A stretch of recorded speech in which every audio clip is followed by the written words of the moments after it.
তুমি কি কখনো এমন গেম খেলেছ যেখানে হারলে তুমি শুধু হারা নাও, তোমার নামটাই হারিয়ে যায় পৃথিবী থেকে? একটা ছোট শহরে রিফাত নামে এক ছেলে ছিল।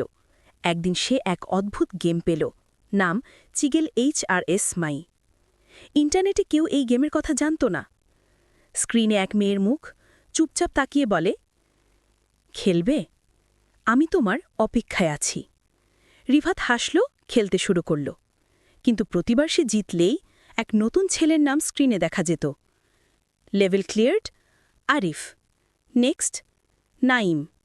সবাই তার স্কুলের চেনা মুখ। আর তারা পরদিন স্কুলে আসত না।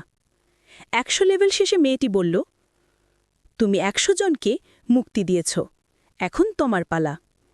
রিফাত চমকে উঠল, ফোনটা বন্ধ করতে গেল, কিন্তু স্ক্রিনে নিজের মুখ।